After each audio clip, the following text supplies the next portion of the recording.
We got Dinomorphia, Rockets, Illegal Night Shenanigans, Salamangre, ABE. You get the idea of what's going on here for this doubleheader breakdown.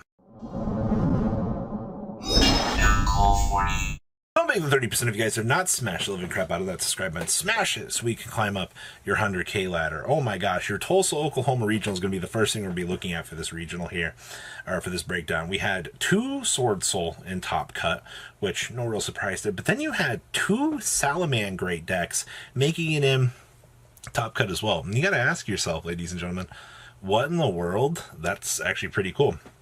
We had 1 Dinomorphia, okay. We had 1 Adventurer Synchro deck, basically based 2.0.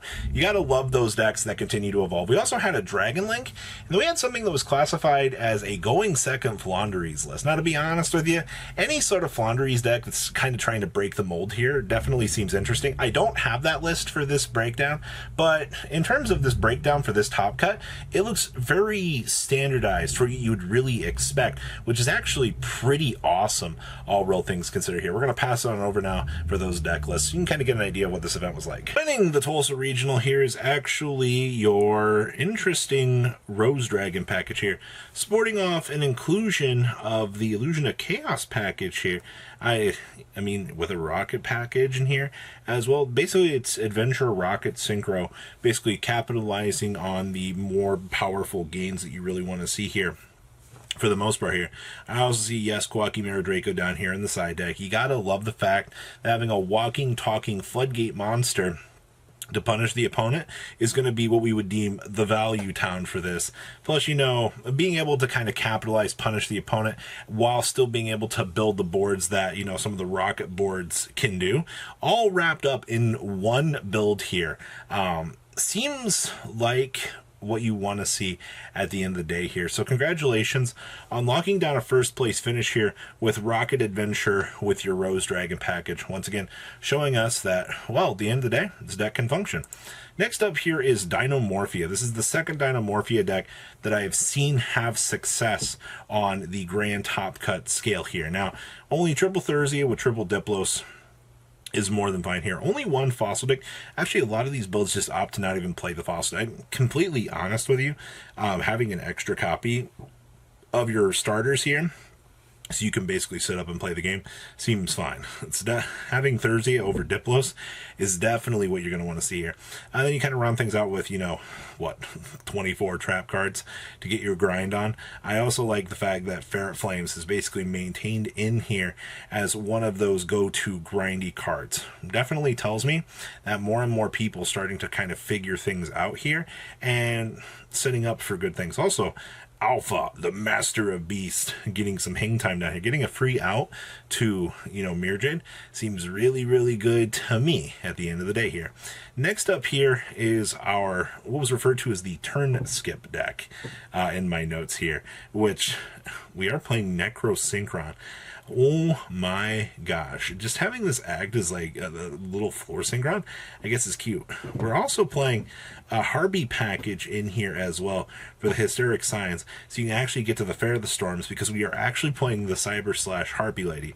The fact that this also acts as a generic level 8 synchro tells me that we're able to set up, play the game, punish the opponent, and have the opponent go, oh, you know, like, what am I supposed to do at the end of the day for this? Well, the answer is you're not supposed to do anything. All right. The fact that this is just all sorts of interesting interactions here, I don't know, man. I think that this is quite hilarious for this deck. You can definitely tell that this deck is tacked out in some of the craziest, coolest ways to handle the metagame. So if you want to see all sorts of cool, crazy ideas, this is it. And then we have our Salamangre list here for top 4. Salad actually showing back up here and doing the thing. I've not seen Lady Debug in a Salad list in quite some time. I actually think that it's really cool that we can see this doing its job. The Desires package in here is quite nice. I see that we are playing Droll and Lockbird. Might not be like the most optional hand trap that you want to see, to be honest with you, but I can dig this. And of course, the Space Rock as well. Outside of that, like I said, having Desires in this deck. I've been a lot of players that have kind of started to disagree that that might not be the best way to go. I don't know why you'd ever want to play this deck without the inclusion of Desires in it, but I guess it could mess up your ratios. Also, no Roar in here. We're just straight playing Rage. That's very interesting. We've cut the counter trap card from this deck. So that is your top breakdown for the Tulsa Regional. And I must say, it's very interesting. Now we're going to pass it on over for the top cut for Brazil. What you have on your screen here is your top 32 out of Brazil. So we had 5 Flanderies decks, which is very interesting. 4 Tri-Lyrical Lisk.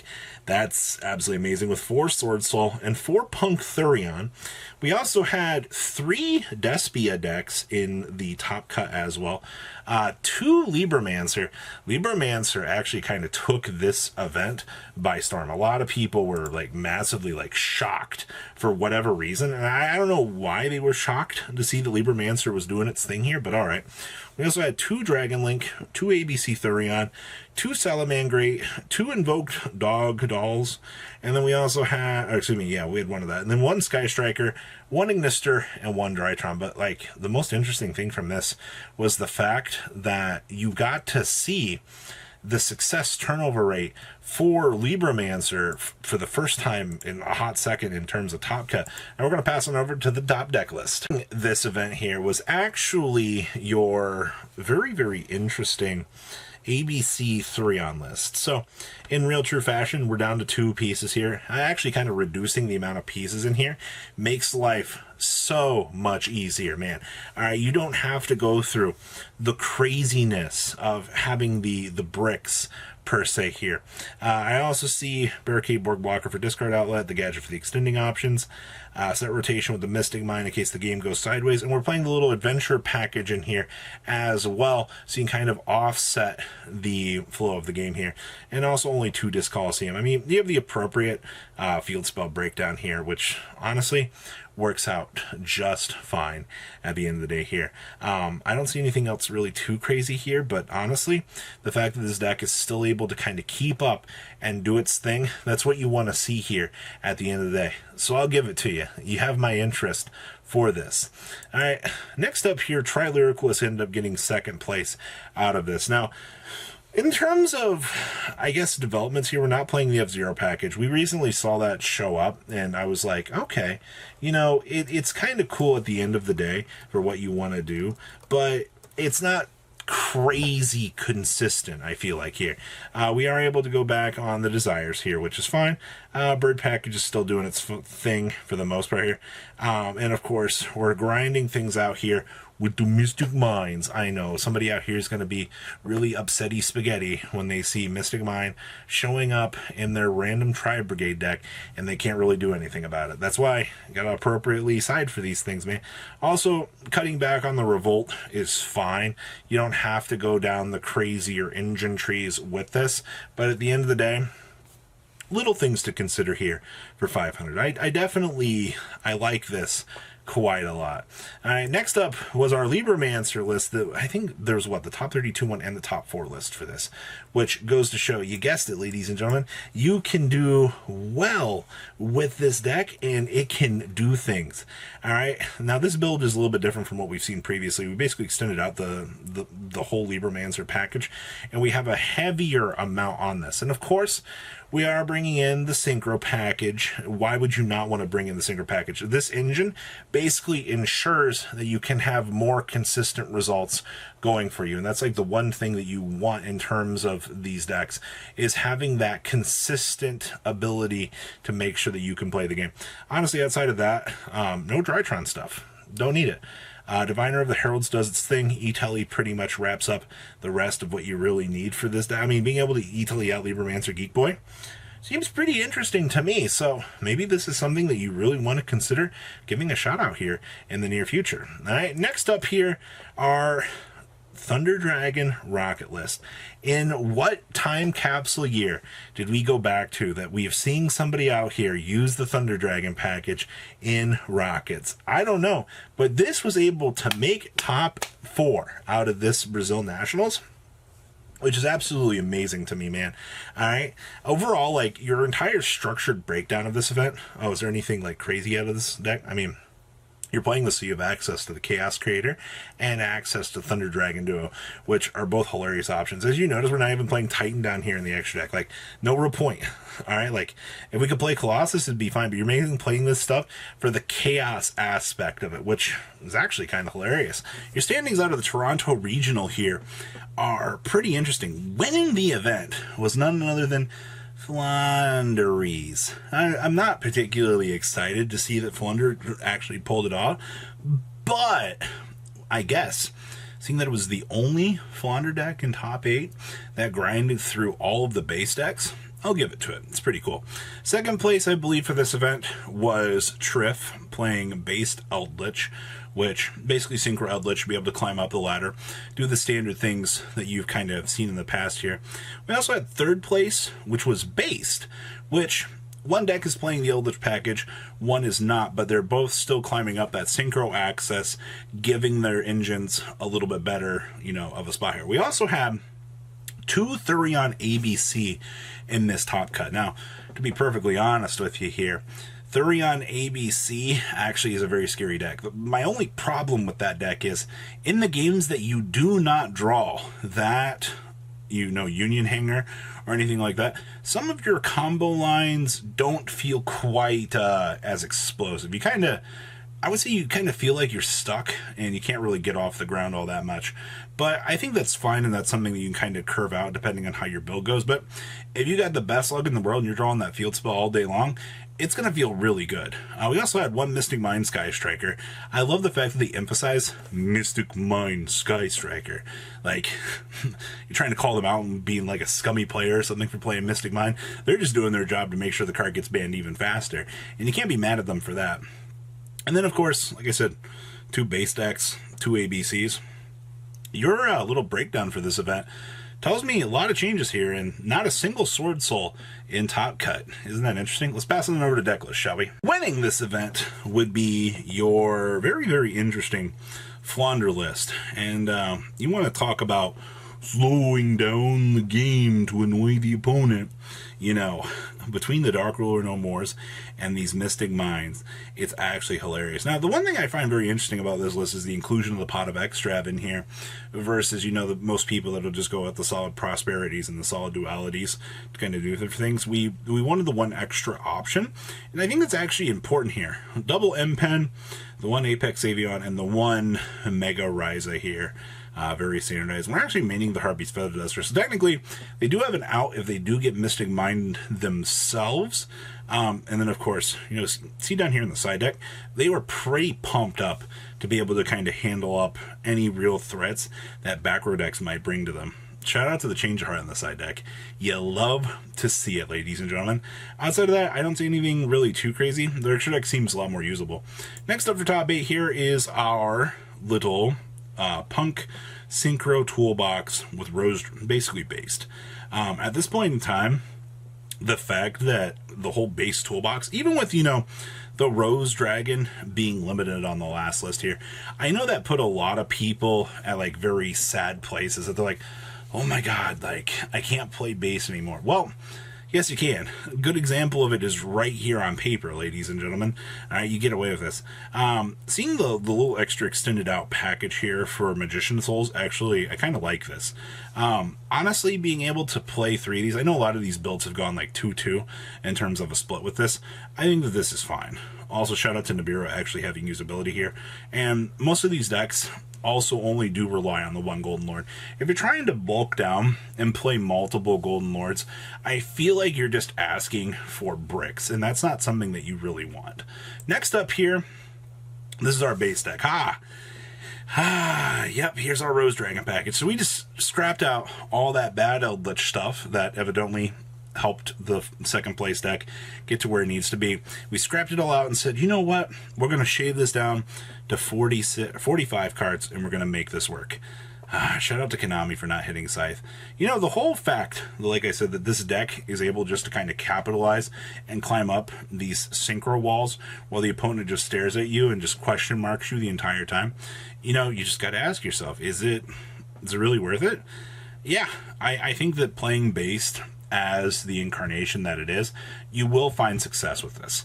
There is not a doubt in my mind that once you get this deck's combo lines down, that you will not have a problem with this, ladies and gentlemen. So, ladies, I don't know what else to say about Based, honestly. I'm glad to see that it's back. At the same time, it's kind of nice to have a combo deck in the format.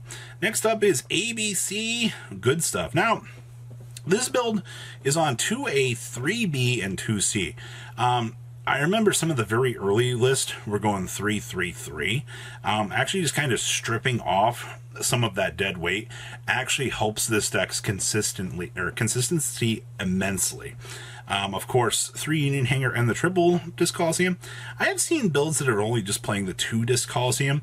It really just kind of depends on what you want to do here. I also like the fact that this build is playing the talents as a resource point in case you get hand trapped. Most of these builds are also on double right. I don't think I've seen a build that plays the adventure stuff. I don't think I've seen playing 3. It's always, 2 because of the water and train just can search it. So I don't see anything else too crazy. I mean, the Mystic Mines in here help slow down the game. All right. Really pushing to get that card banned. All right. Next up here is our branded Despia list. Finally, some good eats. Why are we playing one Space Rock with no crossout designator? All right. Well, I guess the simple answer is we didn't want to play multiple Veiler. I don't know. I guess that's just, if we need to board it in, we already have one present. If we draw it, and then some of these ratios in some of these decks I always question. It's like, why are we playing one of this? You can play double Veiler, meta results, but I feel like their logic was, we want to diversify. If there's a game one that we need to see it, we can do that. We're also citing the branded Banishment down here. Most people, if they were playing it, have been meaning it. I have not seen a lot of players exploring the option of having this in the side deck. So that's actually kind of cool. And we are playing Albalinitus. Yes. I love getting the chance to see this card. And we're also on triple Super Poly in the main deck. If you want a meta or board break here, this is really the way to go about it. All right. Next up here is our Sky Striker Mystic Mine deck. And does this look familiar? This should remind you a lot of the top cut list out of the last YCS, where we're main decking these dimensional barriers, we're playing Demise of the Lands, and we are playing Mystic Mine. And yes, I know, Mystic Mine is a very unfair card to a lot of players. All right.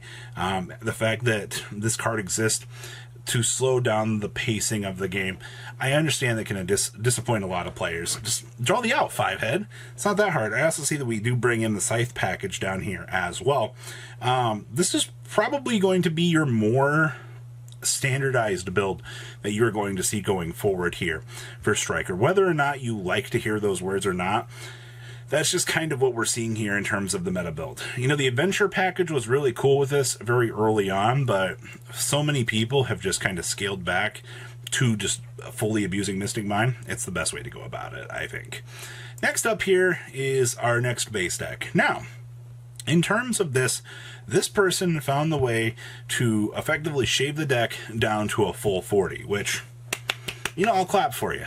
I mean, once again, you've got 60, 47, 45, 44, all sorts of these base decks out here. You just got to decide, can I run on the bare minimum, and what do I want to do? Like I said, the fact that you can even work on the bare bones here for the punk package and still achieve maximum results at the end of the day. So it's going to come down to your deck building preference, what cards that you want, what extra spice you want. Do you want an Eldritch package? Do you want to play, 60 cards? I think, in terms of everything present here, any of these ideas will work. You're just going to have to do a little bit of playtesting to decide what is best for you. And if you're one of those people that wants to cut the Rose Dragon package, don't play this deck. All right? And the last list we have here is another ABC deck. Now, the cool thing about this list is we are on 2-2-2 on this, which definitely tells me shaving off the other B looks like it's the best way to go.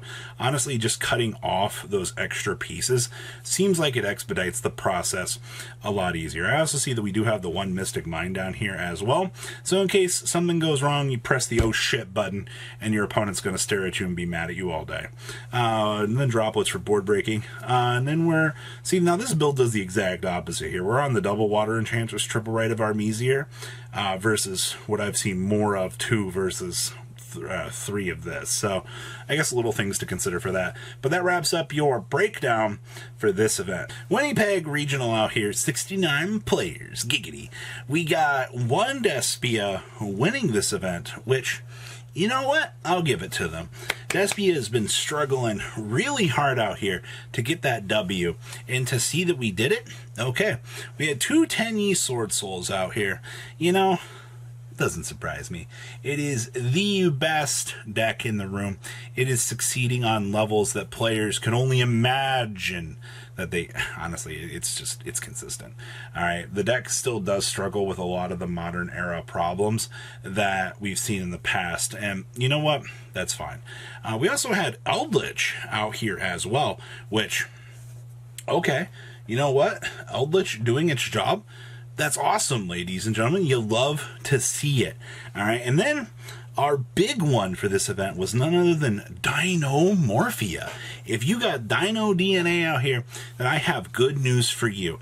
All right, the control deck finally gets the chance to kind of curve out all misconceptions. This isn't the first time I've seen Dinomorphia topping in this current regional block, but it is definitely awesome to see that the success conversion rate for this deck at more than one event. We also have Invoke Dogmatica DP.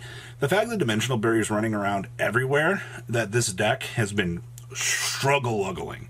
Alright, like, this deck cannot get a break. So actually, it's a little bit smaller of a regional, that's fine, but to see that this deck did get the chance to kind of curve out once again and succeed, alright. We also had one Noah Punk Thurion, so basically Punk Thurion stuff. No mention of an adventure package there. We'll take a, when we look at the list here, we'll see that. And then we had Flunderies dragging their way into top 8 here. What a breakdown for you guys. Alright, we're going to pass on over to those top deck lists now, shall we? Winning your regional here is none other than Branded Despia. Now, we are on one McCourier with the triple Allure Darkness. I've said countless times here that, you know, you're just seeing McCourier getting shaved off more and more at this point in time in terms of your, you know, prowess. And I do like the fact that Allure Darkness is still seeing play in here. Also, we are playing Triple Fallen of Albaz. If you've noticed, a lot of people, because of Albion, have kind of bumped Albaz up. Why would you not want to explore the Upstart Goblin aspect of this card? I recently read somebody was calling other people out, being like, cut Albion, the card is trash. And then everybody else was like, nah, bro, you're just really bad at this game. I think playing this card is, it's pretty good. And then, of course, we have Alba Lenitus down here. So you get that free, the free chicken tendy wins out here against the more troublesome matchups. But truthfully, I'm not surprised by anything currently present in terms of this list. This is pretty much what I expected here. Next up, in terms of top 8 here, oh no, it's our Sword Soul 10U list. You guys remember when I said that people were trying to play, you know, 2 Incredible Ecclesia? Well, the logic behind that was the same as Desires. You don't want to open up multiples, I guess. I don't justify that action because I think it's hilarious, but it is good to see that we are on triple Ecclesia in here. There's no Synthana in this list. I still think that Synthana is probably one of the more arguable cards for whatever reason. And then yeah, we're on triple Chalice in here, and we're on triple Vassal. 0 Heavenly Dragon cycles in here. Another big thing I've noticed here is a lot of Ghost Mourner kind of starting to pop up as of late. Honestly, depending on, you know, time situations and things like that, having this card kind of act as like an extra little effect veiler for you actually is kind of nice, because you can really choke point out your opponent depending on, you know, appropriate timing for this card. So it's actually one very important big thing with that. So you take your application in theory where you can get it here. Next up is our Eldritch list. Let's just take a moment. Breathe in that there's 31 trap cards in this list. There is no cursed Eldland in here. We're just playing 5 spell cards, all of which facilitate some sort of draw engine, draw power for this deck, which is what you want to see here. Also, double Golden Lord versus 2 Lord of the Heavenly Prison. Honestly, bulking down on too many of these could be a problem. The other thing you gotta run into with this now is if you run into your Sword Soul matchup and they do see a DD Crow, you're probably going to be playing down 1 Golden Lord for the whole game. That's like the only real situation that I ever want to suggest, going back to like 3 Golden Lords, is how heavy do you think Sword Soul will be at that event? And then the other question is how dominant do you think, you know, losing a Golden Lord can be to your game plan. I mean, there's certain situations you play around it, but it's really up in the air if you're not prepared. Next up here is our Dinomorphia list. Yes, we're only playing double Diplos here. So, Diplos is big ol' stinky. Card is not good. We are not playing any Fossil Digs in this list. Do keep that in mind. I do like Fossil Dig at maybe a 1-2 because it is an extra copy of Thurzia that you can interact with and be able to set. I also see that, yes, we are playing the triple Storming Mirror Force here, so you can paralyze and punish the opponent for, you know, getting one of those attacks in. And if your opponent's got like a full field and you're like Rexstrom set up here, this is just going to give you free real estate just to bounce everything. We are also playing the Ferret Flames. Yup. Ever since Ferret Flames has kind of become one of those cards that players started to notice and like take heed to, it's gotten so much more value out of this deck. And honestly, yeah, just pay life points max turbo. That's all this deck is. Nothing too crazy about it. I also do like the Broken Line and the Drowning Meteor Forces down here. That's really cute. All right, next up here is another Sword Sultani list. Oh boy. Triple Incredible Ecclesia. Check. Alright, we are playing Synthana. Man, you broke the mold. The other guy wasn't playing Synthana. Darn you. And we're also on the double Heavenly Dragon cycle and 2 vessels. Like I've said in a lot of previous videos here, you're either doing 2 Heavenly, 2 vessel, or you're just going 3 vessel. We've seen a few triple Heavenly Dragon cycle builds without vessel, but the value you get off of vessel is just too damn good. Alright, like the things you're trying to do with Heavenly Dragon cycle right now aren't as relevant as they were in the previous formats. All right, so that's the little things to really, I guess, take consideration of here. Yes, we are also playing the Change Heart in the side deck. You don't see that very often, but I mean, hey, if you could take something and sync her out with it, you know what? Who knows? Your toolbox can do some pretty interesting weird things. Next up is another. Oh, this is our invoked list. So we are branded Dogmatica invoked with DPE. This deck loses to Dimensional Barrier faster than, yeah. If a D barrier gets flipped on this deck picks its cards up and it walks away. Alright?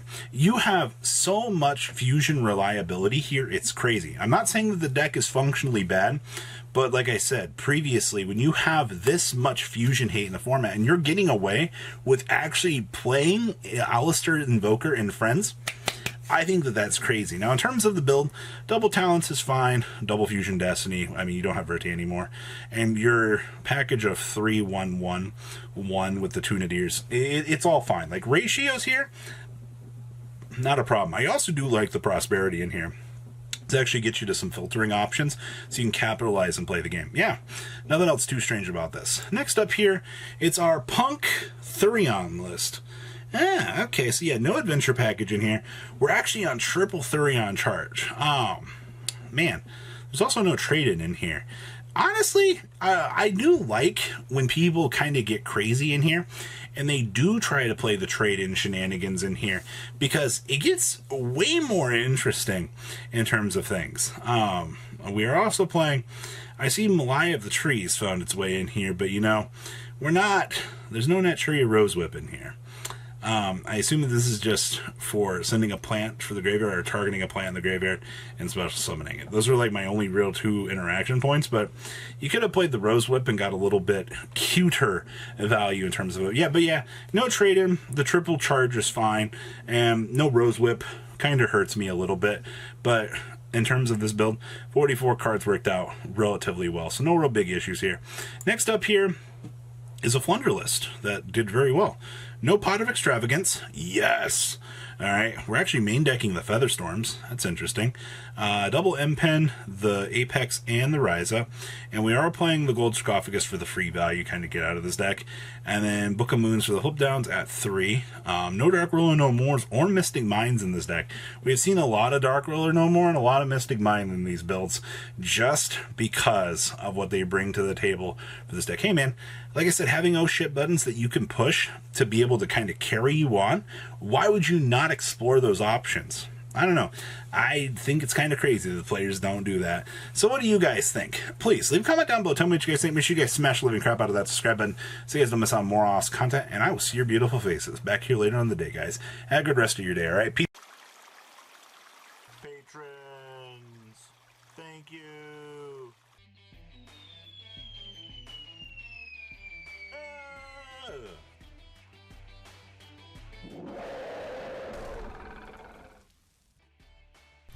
Thank you so much for watching. Check out these other videos.